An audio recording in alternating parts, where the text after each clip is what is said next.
Leah, I want to talk about something that happens before a buyer ever says a word. Okay. The first impression, like the actual first few seconds someone pulls up to a listing. This is one of my favorite topics because it's so underrated. People spend so much energy on the big stuff. Should I redo my kitchen? Should I finish the basement? And meanwhile, the buyer already made up their mind before they even got out of the car. Basically, the research on this is honestly kind of wild. Buyers form a real impression in something like the first 7 to 30 seconds. So 30 seconds, that is literally shorter than it takes me to find my keys before a showing. Sure is. So we wanted to break down the 3 things that come up over and over as the biggest first impression movers. Number 1, curb appeal. This is one people underestimate the most. Buyers are literally judging your house before they even walked up the driveway. Landscaping, the front door, the walkway, is the mailbox falling over? All of it. And here's the psychological part that I think is so interesting. If the outside looks a little neglected, buyers don't just think, oh, the lawn needs mowing. They think, what else has been neglected that I can't see? Right. It becomes a trust signal for the whole house, not just the yard. Which is honestly good news because fixing curb appeal is usually cheap. Mow the lawn, touch up the front door paint, sweep the walkway, maybe a couple of potted plants. None of that is a renovation. It's just an afternoon. Okay, number 2, smell. Smell is such a sneaky one because sellers genuinely can't smell their own house anymore.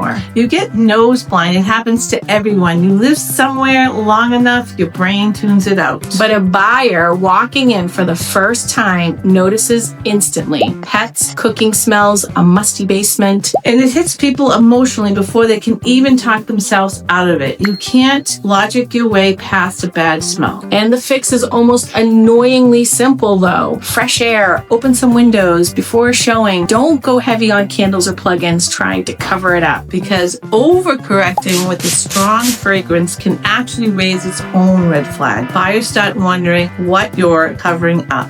So neutral and fresh beats vanilla cupcake every time. Every time. And number 3, light and cleanliness. And I kind of bundle these together because they work as a team. A dark room automatically feels smaller, even if it's not.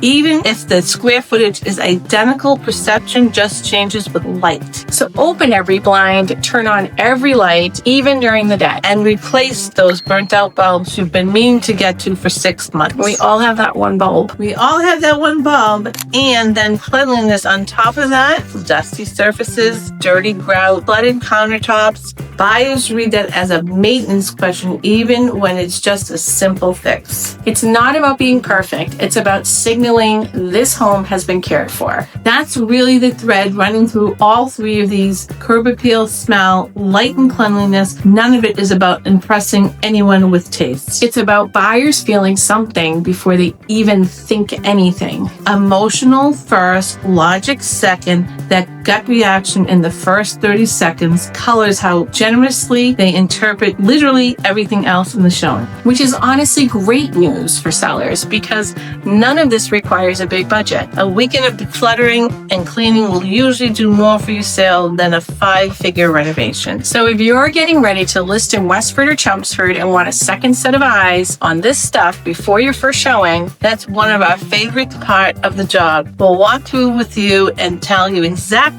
where to focus. We're Tricia Eggert and Leah Paglia from the Reliable Results team at Coldwell Banker. And we promise we will absolutely tell you about that one bulb. Reach out anytime. We'd love to help you get your home ready for its first close-up.